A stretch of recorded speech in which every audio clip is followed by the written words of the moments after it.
السلام علیکم ورحمۃ اللہ وبرکاتہ نحمده ونصلی علی رسوله الکریم اما بعد۔ قابل قدر محترم حضرات، معزز نوجوان ساتھیوں،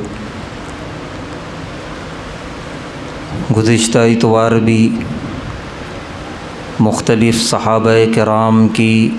فضیلتوں کے تعلق سے احادیث کا ترجمہ ہوا۔ آج بھی انشاءاللہ اسی عنوان کے تحت مختلف صحابہ کرام کی فضیلتیں احادیث کی روشنی میں آئیں گی۔ یقیناً جو مشہور صحابہ ہیں جیسے خلفائے راشدین، عشرہ مبشرہ، ان سب کو امت جانتی ہے، پہچانتی ہے اور ان کے فضائل بھی آئے، لیکن کئی ایسے صحابہ ہیں کہ امت جن سے ناواقف ہے، لہذا خاص طور سے ان صحابہ کرام کے گروہ میں سے جن صحابہ کو امت عام طور پہ نہیں پہچانتی، ان میں سے خاص صحابہ کو لیا اور ان کی فضیلتوں کو احادیث کی روشنی میں یہاں بیان کیا، تاکہ امت کو معلوم ہو کہ یہ صحابہ بھی کس مقام کے لائق ہیں اور ان کی بھی بہت بڑی شان ہے۔ چنانچہ پہلی حدیث جس کے راوی ہیں حضرت عبداللہ ابن مسعود رضی اللہ تعالی عنہ، فرماتے ہیں کہ حضرت علی رضی اللہ تعالی عنہ نے ارشاد فرمایا کہ ایک موقع پہ پیارے نبی صلی اللہ علیہ وسلم نے ارشاد فرمایا، لو کنت مؤمرا، اگر میں کسی کو امیر بناؤں، من غیر مشورۃ، بغیر کسی مشورے کے۔ کیا فرما رہے ہیں پیارے نبی صلی اللہ علیہ وسلم کہ بغیر کسی مشورے کے اگر میں کسی کو امیر بناؤں، امیر مطلب ذمہ دار، نگہبان، قائد، یہ سب امیر کے معنی میں ہے۔ جب کسی کو امیر بنانا ہوتا ہے، مشورے ہوتے ہیں، رائے لی جاتی ہے۔ جمہوری ملک میں لیڈر چننا ہے، الیکشن ہوتا ہے، انتخابات ہوتے ہیں، ایک دم اچانک کوئی لیڈر نہیں بن جاتا۔ تو دارالاسلام میں بھی مشورے ہوتے ہیں، بہت زیادہ جائزے لیے جاتے ہیں، تب جا کے متفقہ طور پہ کسی کو امیر بنایا جاتا ہے۔ لیکن کوئی شخصیت ایسی ہو کہ جس کے بارے میں کسی کا اختلاف نہیں ہے، سب کے دل میں وہ جگہ بنائی ہوئی ہے، ہر دل عزیز شخصیت، جیسے پیارے نبی صلی اللہ علیہ وسلم، صحابہ کے درمیان جو آپ کا مقام تھا، تو ایسی کوئی شخصیت اگر ہو تو پھر نہ مشورے کی ضرورت پڑتی ہے نہ کسی سے رائے لینے کی، کیونکہ سب کی رائے وہی ہوگی کہ انہی کو امیر بنایا جائے۔ تو اب صحابہ کی جماعت میں پیارے نبی صلی اللہ علیہ وسلم فرما رہے ہیں کہ بغیر مشورے کے اگر میں کسی کو امیر بناؤں، لأمرت علیہم، تو میں امیر بناؤں گا ابن ام عبد، حضرت عبداللہ بن مسعود رضی اللہ تعالی عنہ کو۔ یہ دراصل امیر بنانے یا بننے کی بات نہیں، یہ پیارے نبی صلی اللہ علیہ وسلم ان کی شخصیت بتا رہے ہیں، کتنی قابل بھروسہ شخصیت ہے کہ یہ جو فرمائیں آنکھ بند کر کے یقین کر لینا۔ آگے حدیثیں آ رہی ہیں۔ عبداللہ بن مسعود رضی اللہ تعالی عنہ امانت دار شخصیت، صرف پیسوں کے معاملے میں نہیں، علم کے معاملے میں، شریعت کے معاملے میں، مسائل کے معاملے میں انتہائی امانت دار، لہذا ان کی بات پر آنکھ بند کر کے یقین کر لینا ہے۔ تو اتنی قابل اعتبار اور قابل بھروسہ شخصیت ہے کہ پیارے نبی صلی اللہ علیہ وسلم فرما رہے ہیں کہ بغیر مشورے کے امیر بنانا پڑے تو عبداللہ بن مسعود کو بنا لینا، ان سے کوئی غلطی نہیں ہوگی، کوئی خیانت نہیں کریں گے یہ اپنی ذمہ داری کے اندر۔ تو یہ بہت بڑی بات ارشاد فرمائی پیارے نبی صلی اللہ علیہ وسلم نے حضرت عبداللہ بن مسعود رضی اللہ تعالیٰ عنہ کے بارے میں۔ چنانچہ حضرت عمر بن خطاب رضی اللہ تعالیٰ عنہ کے دور میں کوفہ سے خط آیا، امیر المومنین کے نام، حضرت عمر بن خطاب رضی اللہ تعالیٰ عنہ کے نام، کہ آپ ہمارے یہاں کوفہ میں حضرت عبداللہ بن مسعود رضی اللہ تعالیٰ عنہ کو بھیجیے، ہم ان سے علم حاصل کریں گے، علم دین، یہاں ہمیں بڑی شدید ضرورت ہے علم دین حاصل کرنے کی۔ ایک نہیں کئی مرتبہ خط آیا تو عبداللہ بن حضرت عمر بن خطاب رضی اللہ تعالیٰ عنہ نے بھیجا، اور یہ کہتے ہوئے بھیجا، ایک خط لکھا، خط میں لکھا ہوا تھا کہ میں عبداللہ بن مسعود رضی اللہ تعالیٰ عنہ کو چھوڑنے والا نہیں تھا، یہ مدینے کے فقیہ ہیں، فقیہ المدینہ، میں نہیں چھوڑنا چاہ رہا تھا، لیکن تم لوگوں کا اتنا اصرار ہے جس کی وجہ سے میں بھیج رہا ہوں کوفہ، لہذا ان کی قدر کرنا۔ تو حضرت عمر بن خطاب رضی اللہ تعالیٰ عنہ ان کو اپنے قریب رکھتے تھے، وہی وجہ سے پیارے نبی صلی اللہ علیہ وسلم نے بے پناہ اعتبار اور بھروسہ کیا تھا عبداللہ بن مسعود رضی اللہ تعالیٰ عنہ پر۔ چنانچہ عبداللہ بن مسعود رضی اللہ تعالیٰ عنہ کوفہ پہنچے ہیں، اور اس کے کچھ مہینوں بعد حضرت علی رضی اللہ تعالیٰ عنہ کوفہ گئے ہیں، وہاں لوگوں سے ملاقاتیں ہوئیں، لوگوں سے علم دین کے بارے میں انہوں نے سوالات کیے۔ تو سوالات کرنے کے بعد مسجد جو جامع مسجد ہے کوفہ کی، وہاں آ کر حضرت علی رضی اللہ تعالیٰ عنہ نے فرمایا کہ اللہ جزائے خیر دے عبداللہ بن مسعود رضی اللہ تعالیٰ عنہ کو کہ انہوں نے چھوٹے سے چھوٹے شخص کو فقیہ بنا کے چھوڑا ہے۔ کوفہ میں اتنا انہوں نے علم دین پھیلایا کہ جس سے بھی میں ملاقات کروں، جو بھی دین کے بارے میں سوال کروں، فوراً جواب دیتا ہے وہ۔ تو پورے علم دین کو پھیلا دیا انہوں نے شہر کوفہ کے اندر، حضرت عبداللہ بن مسعود رضی اللہ تعالیٰ عنہ نے۔ اسی وجہ سے ایک وقت ایسا آیا تھا حضرت علی رضی اللہ تعالیٰ عنہ کے دور خلافت میں کہ کوفہ دارالعلم کہلاتا تھا، علم کا گھرانہ، اور اس کے سارا صحرا جاتا ہے حضرت عبداللہ بن مسعود رضی اللہ تعالیٰ عنہ کے سر۔ تو یہ ایک شخصیت جو خلفائے راشدین میں سے بھی نہیں ہے، عشرہ مبشرہ میں سے بھی نہیں ہے، لیکن اتنی بڑی فضیلت ہے ان کی، اتنا بڑا مقام ہے جو دوسرے کو حاصل نہیں، حضرت عبداللہ بن مسعود رضی اللہ تعالیٰ عنہ۔ اس کے بعد آئیے دوسری روایت، راوی ہیں حضرت انس بن مالک رضی اللہ تعالیٰ عنہ، فرماتے ہیں لما حملت جنازۃ سعد بن معاذ، جب حضرت سعد بن معاذ رضی اللہ تعالیٰ عنہ کا جنازہ اٹھایا گیا، جن کے جنازے میں 70,000 فرشتے آئے تھے، اس سے پہلے روایت آ چکی ہے، غزوہ خندق میں یہ شہید ہوئے ہیں۔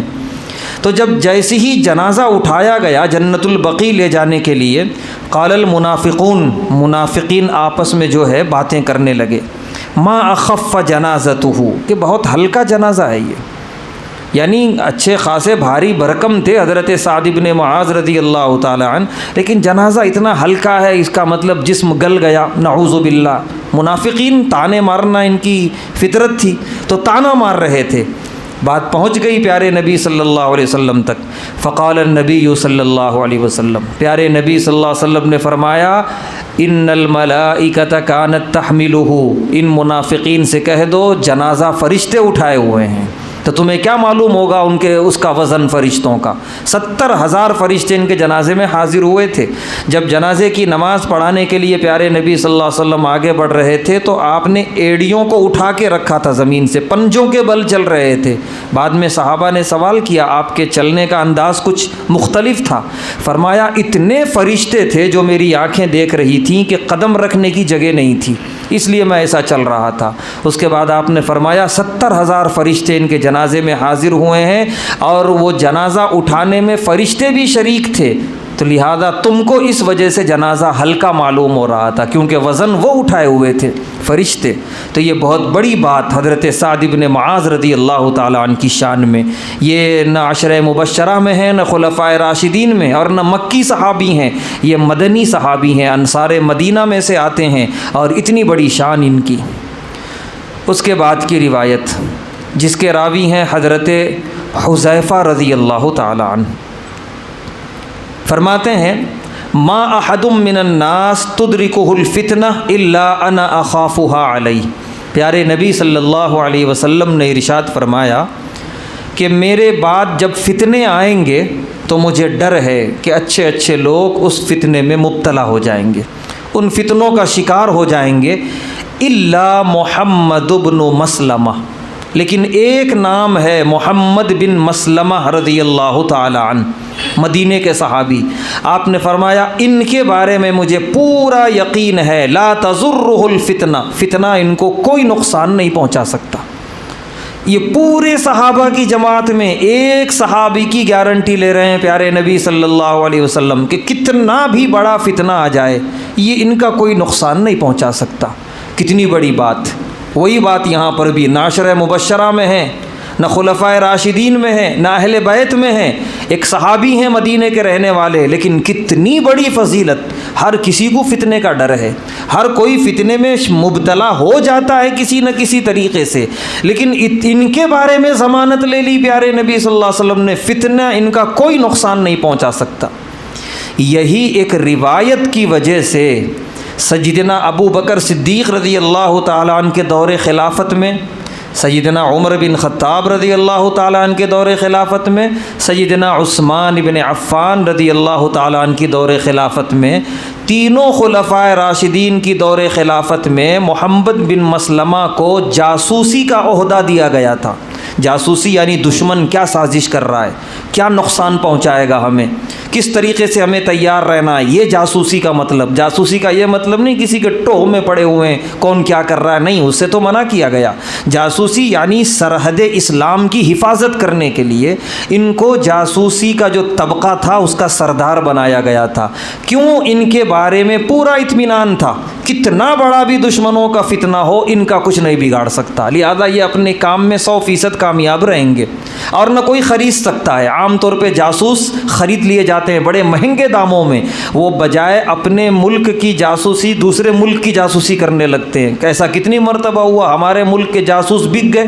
پڑوسی ملکوں کے ہاتھوں، کبھی وہاں کے بکے ان کے ہاتھوں، اور بڑے مہنگے داموں میں بکتے ہیں، بڑے راز ہوتے ہیں ان کے پاس ملکوں کے، تو لہذا ایک جاسوس کا بک جانا پورے ملک کی سالمیت کی بات ہوتی ہے، پورا ملک خطرے میں آ جاتا ہے، سارا راز چلا جاتا ہے۔ محمد بن مسلمہ رضی اللہ تعالیٰ عنہ کے بارے میں پیارے نبی صلی اللہ علیہ وسلم نے فرمایا کوئی فتنہ ان کا کچھ بھی نہیں بگاڑ سکے گا، لہذا تینوں خلفائے راشدین مطمئن تھے، ان کو یہ عہدہ دے دو، یہ 100% کامیاب ہوں گے، کوئی دشمن نہ انہیں خرید سکتا ہے، نہ اس مہینے میں کامیاب ہو سکتا ہے۔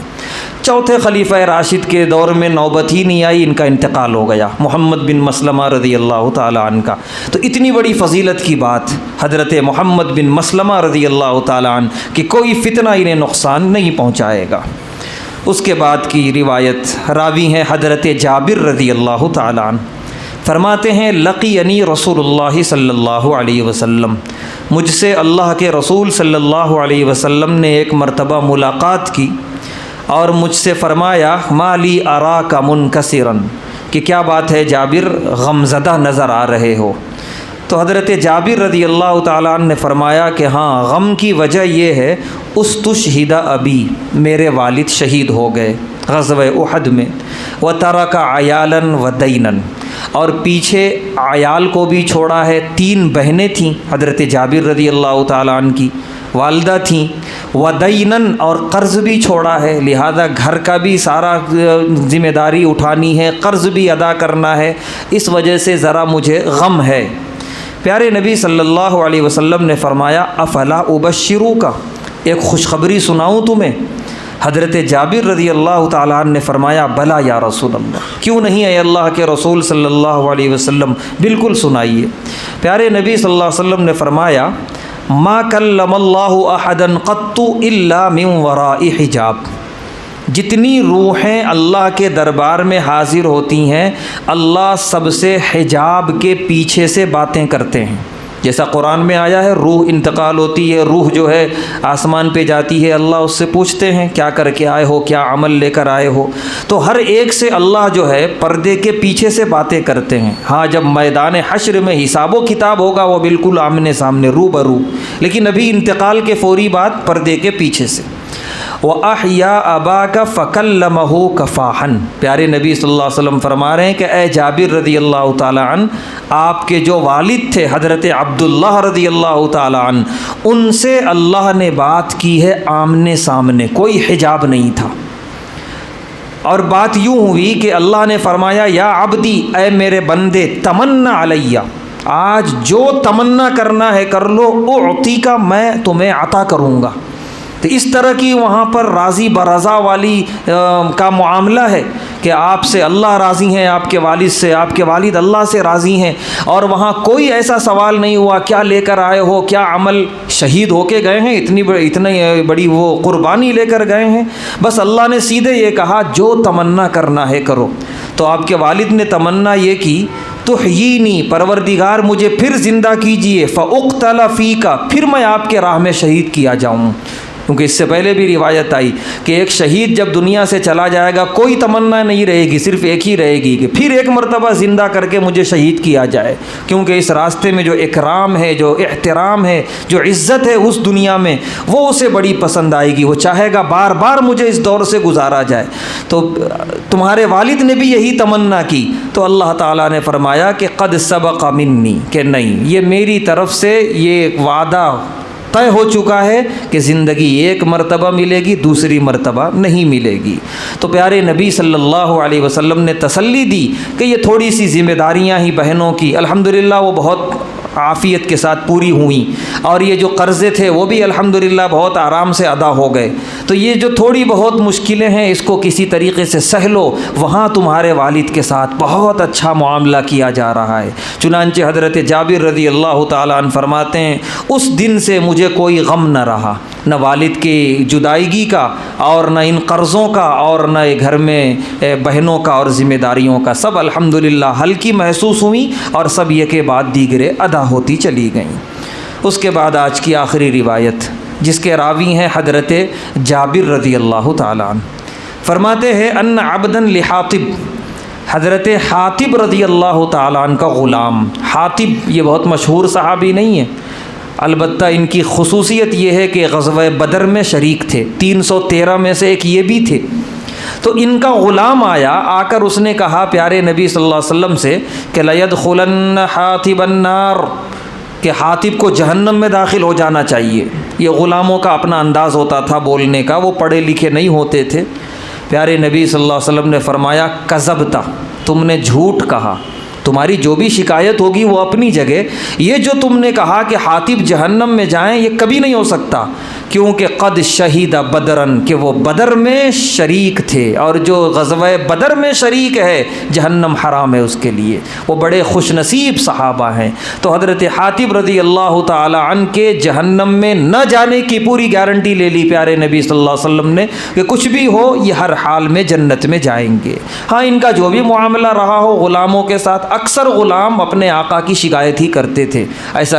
کتنی مرتبہ ہوا، ان کا حق ادا ہو رہا ہے، انہیں کھانا پانی سب مل رہا ہے، لیکن شکایتیں ہوتی تھیں۔ اس جذبے میں آ کر اس نے کہا کہ وہ جہنم میں جائیں، پیارے نبی صلی اللہ علیہ وسلم نے فوراً روک دیا، ہو نہیں سکتا، کیونکہ وہ بدر میں شریک تھے۔ تو بدر میں شریک ہونے والے 313 صحابہ یہ بالیقین جنتی ہیں۔ تو یہ چند صحابہ کے نام آئے جس میں حضرت حاطب رضی اللہ تعالی عنہ ہیں، حضرت محمد بن مسلمہ رضی اللہ تعالی عنہ ہیں، حضرت عبداللہ بن مسعود رضی اللہ تعالی عنہ، حضرت سعد بن معاذ رضی اللہ تعالی عنہ، جن کے یہ فضائل ہمارے سامنے آئے، اور بھی کچھ صحابہ ہیں انشاءاللہ آئندہ اتوار ان کا ترجمہ ہوگا۔ اللہ تبارک و تعالی سے دعا ہے اللہ تبارک و تعالی ہم تمام کو ان پاکیزہ جماعت کے نقش قدم پر چلنے کی توفیق عطا فرمائے، ان کی اتباع کامل کی توفیق عطا فرمائے، غلط راستوں سے، شیطان کے وسوسوں سے ہم سب کی حفاظت فرمائے۔ وآخر دعوانا الحمد للہ رب العالمین۔